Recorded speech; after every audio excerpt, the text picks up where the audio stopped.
یہ قرآن ایک بابرکت کتاب ہے جسے ہم نے آپ صلی اللہ علیہ وسلم پر نازل کیا تاکہ لوگ اس پہ غور اور فکر کریں اور تاکہ اہل فہم اس سے نصیحت حاصل کریں۔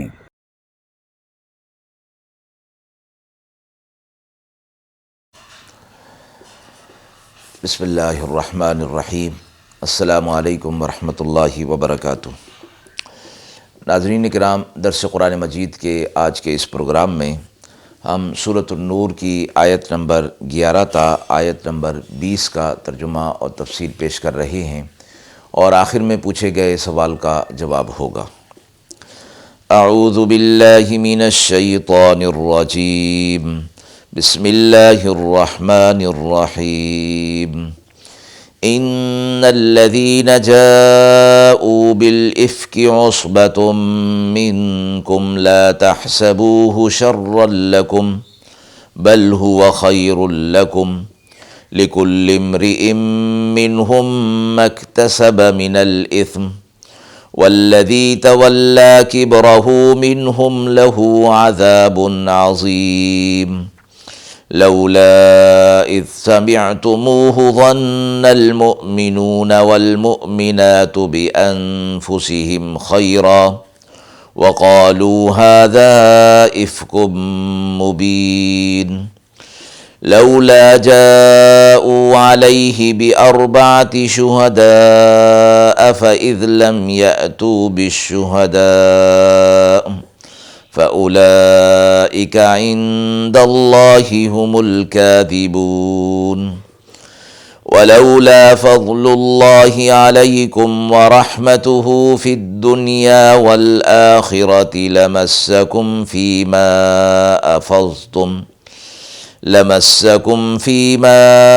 أفضتم فيه عذاب عظيم إذ تلقونه بألسنتكم وتقولون بأفواهكم ما ليس لكم به علم وتحسبونه هينا وهو عند الله عظيم ولولا إذ سمعتموه قلتم ما يكون لنا أن نتكلم بهذا سبحانك هذا بهتان عظيم يعظكم الله أن تعودوا لمثله أبدا إن كنتم مؤمنين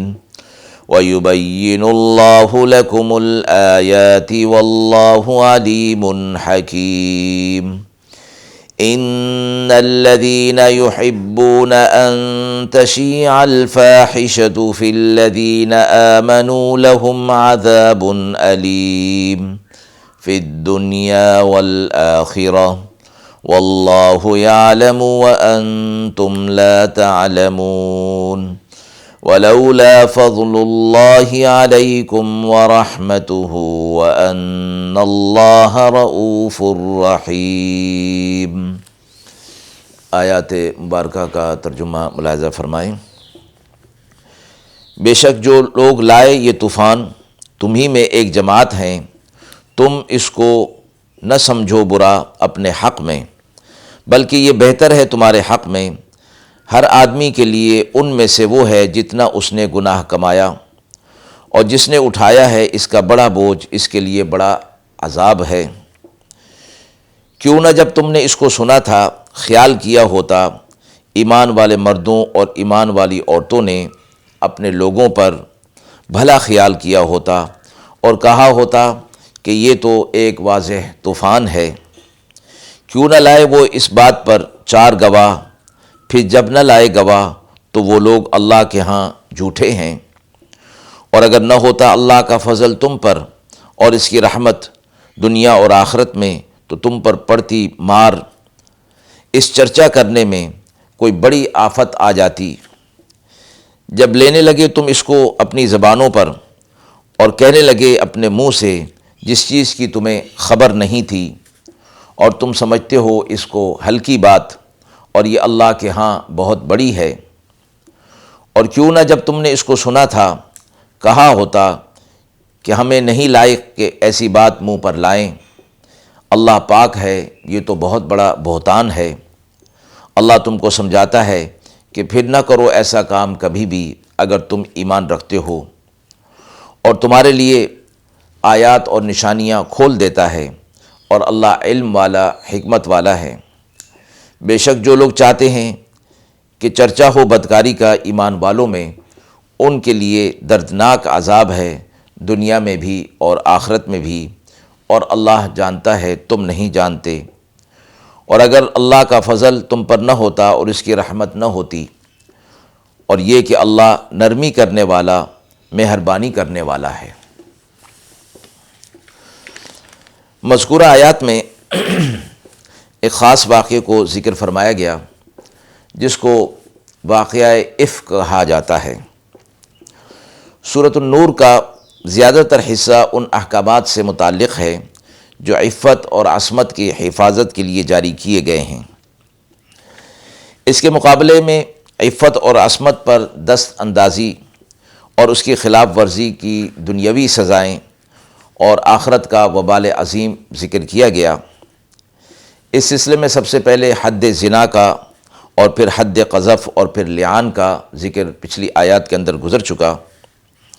حد قذف میں یعنی تہمت کی سزا میں کسی پاک دامن عورت پر جب 4 گواہوں کی شہادت نہ ہو، زنا کا الزام لگانا گناہ عظیم قرار دیا گیا، اور ایسا کرنے والے کے لیے حد شرعی یعنی 80 کوڑے لگائے جانے کی سزا جاری فرمائی گئی۔ یہ مسئلہ عام مسلمان پاک دامن عورتوں سے متعلق تھا، اور چونکہ 6 ہجری میں بعض منافقین نے ام المومنین حضرت عائشہ صدیقہ رضی اللہ تعالی عنہا پر ایسی تہمت گھڑی تھی، اور تقلیداً بعض مسلمان بھی اس کا تذکرہ کرنے لگ گئے تھے۔ یہ معاملہ عام مسلمان پاک دامن عورتوں کے معاملے سے کہیں زیادہ شدید تھا، اس لیے قرآن مجید نے حضرت عائشہ صدیقہ رضی اللہ تعالی عنہا کی برات اور پاکی کے بیان میں اس جگہ 10 آیتیں جو مذکورہ ابھی تلاوت ہوئی ہیں نازل فرمائی۔ حضرت عائشہ صدیقہ رضی اللہ تعالی عنہا کی برات کا اعلان اور ان کے معاملے میں جن لوگوں نے افتراء اور بہتان میں کسی طرح بھی حصہ لیا تھا، ان سب کو تنبیہ دنیا اور آخرت میں اور ان کا وبال بیان کیا۔ یہ بہتان بندی کا واقعہ قرآن و حدیث میں واقعہ افک کے نام سے مشہور ہے۔ افک کہتے ہیں بدترین قسم کے جھوٹ، افتراء اور بہتان کو۔ واقعے کی کچھ اجمالاً تفصیل یوں ہے کہ رسول اللہ صلی اللہ علیہ وسلم جب غزوہ بنی مصطلق سے واپس تشریف لائے، 6 ہجری کا موقع تھا، حضرت عائشہ صدیقہ رضی اللہ تعالی عنہا ساتھ تھیں۔ حضرت عائشہ صدیقہ رضی اللہ تعالی عنہا کا اونٹ جس پر ان کا ہودج جس پر تشریف فرما ہوتی ہیں، چونکہ اس وقت پردے کے احکامات نازل ہو چکے تھے، تو معمول یہ تھا کہ حضرت عائشہ صدیقہ رضی اللہ تعالی عنہا اپنے ہودج میں سوار ہو جاتیں، پھر لوگ اس کو اٹھا کر اونٹ پر رکھ دیتے تھے۔ غزوہ سے فراغت اور مدینہ طیبہ کی طرف واپسی میں ایک روز یہ واقعہ پیش آیا کہ ایک منزل میں قافلہ ٹھہرا۔ آخر شب میں کوچ سے کچھ پہلے اعلان کیا گیا، قافلہ روانہ ہونے والا تھا تاکہ لوگ اپنی اپنی ضرورتوں سے فارغ ہو کر تیار ہو جائیں۔ حضرت عائشہ صدیقہ رضی اللہ تعالی عنہا قضاء حاجت کی ضرورت انہیں پیش آئی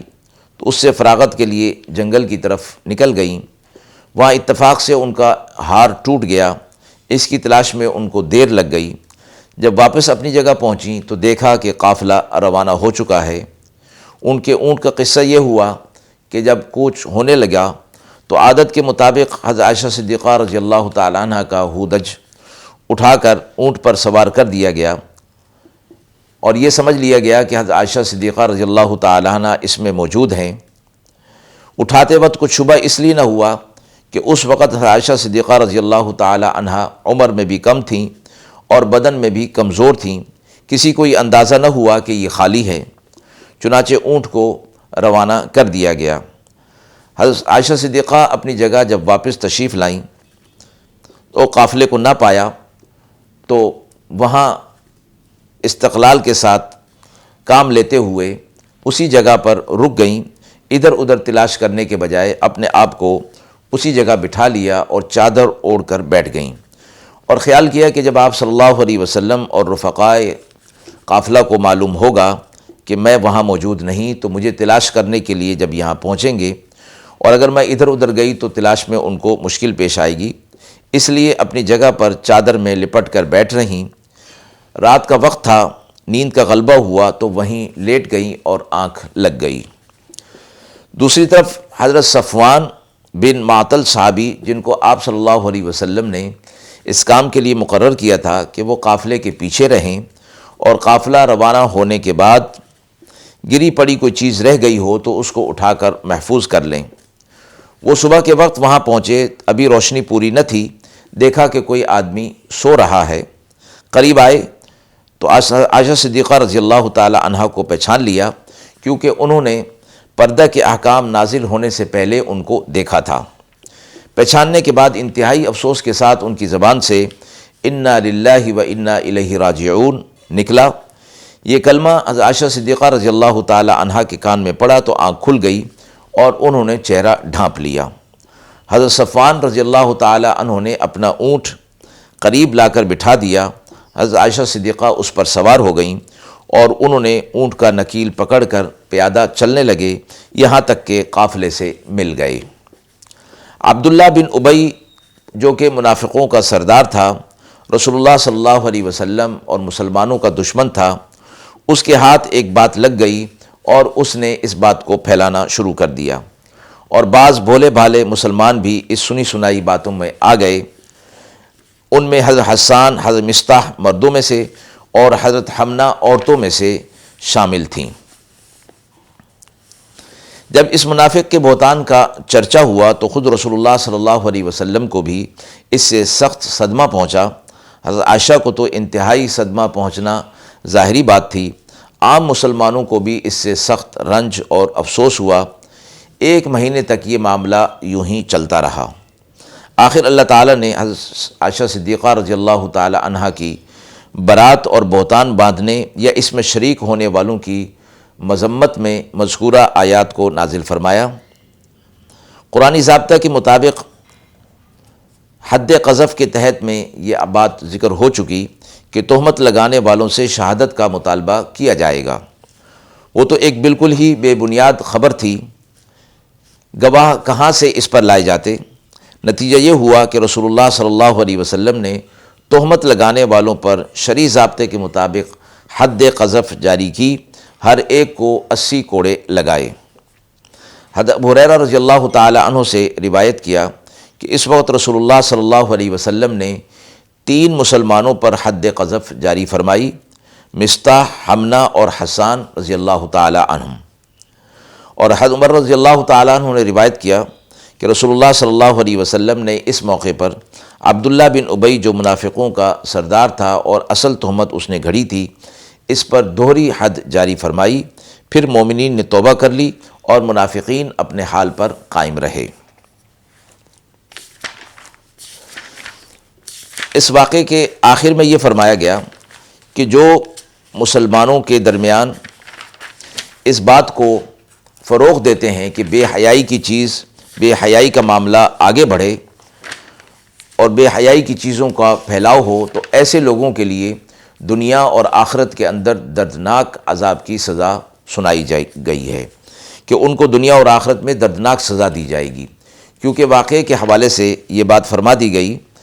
کہ چونکہ تہمت لگائی گئی تھی اور اس بات کو پھیلا دیا گیا تھا، آئندہ کے لیے اس بات پر تنبیہ کر دی گئی کہ اللہ رب العزت حکمت والا ہے اور توبہ کو قبول کرنے والا ہے، لہٰذا اگر کوئی شخص اس طرح کی بات کرتا ہے اور توبہ کر لیتا ہے تو پھر اس کو چاہیے کہ گناہ کی بات کو کی شہرت نہ کرے اور برائی کی بات کو مسلمانوں کے درمیان پھیلانے سے باز رہے۔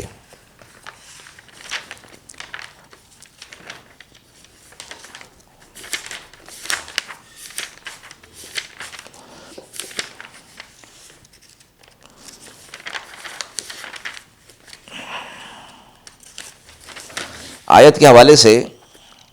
سوال پوچھا گیا ہے کہ قرآن مجید نے بغیر ثبوت کے بات پھیلانے کو کیوں منع کیا ہے؟ قرآن حکیم نے جو فاحش چیزیں ہوتی ہیں، منکرات ہوتی ہیں، ان کو روکنے کا یہ خاص نظام بنایا ہے کہ اول تو اس قسم کی خبر کہیں مشہور نہ ہونے پائے، اور اگر شہرت ہو تو بغیر شرعی ثبوت کے ساتھ ہو، تو اس شہرت کے ساتھ ہی مجمع میں اس کو حد زنا اس پر جاری کر کے اسی شہرت ہی کو اس کے ختم ہونے کا سبب بنا دیا جائے۔ اور جہاں شرعی ثبوت موجود نہ ہو وہاں اس طرح کی بے حیائی کی خبروں کو چلتا کر دینا چاہیے، اور شہرت دینا جبکہ اس کے ساتھ سزا نہیں، طبعی طور پر لوگوں کے دلوں کے اندر بے حیائی اور فاحشی کاموں کی نفرت کم کر دینی اور جرائم پر اقدام کرنے اور شائع کرنے کا یہ باعث ہوتی ہے، جس کا مشاہدہ آج کل کے اخبارات اور خبروں کے اندر ہوتا رہتا ہے کہ اس طرح کی خبریں ہر روز اخبار میں اور دیگر جگہوں پر آتی رہتی ہیں۔ نوجوان مرد اور عورتیں ان کو دیکھتے اور سنتے رہتے ہیں۔ روزانہ ایسی خبروں کی سزا سامنے خبریں آنے پر اور اس پر کسی خاص قسم کی سزا مرتب نہ ہونے کا لازمی نتیجہ اور طبعی اثر یہ ہوتا ہے کہ دیکھتے ہی دیکھتے وہ فعل خبیث نظروں میں ہلکا نظر آنے لگتا ہے، پھر نفس میں ہیجان پیدا کرنے کا موجب بن جاتا ہے۔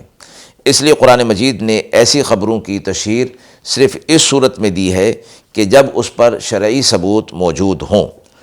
اس کے نتیجے میں خبر کے ساتھ ہی اس بے حیائی کی ہولناک پاداش میں سننے والوں کے سامنے اس کی سزا بھی آ جاتی ہے، اور جہاں ثبوت اور سزا نہ ہو تو ایسی خبروں کی اشاعت کو قرآن نے مسلمانوں میں فاحش اور بری باتوں کے پھیلانے کا ذریعہ قرار دیا ہے، جس کی سزا دنیا اور آخرت میں انہیں دی جائے گی۔ وآخر دعوانا ان الحمد للہ رب العالمین۔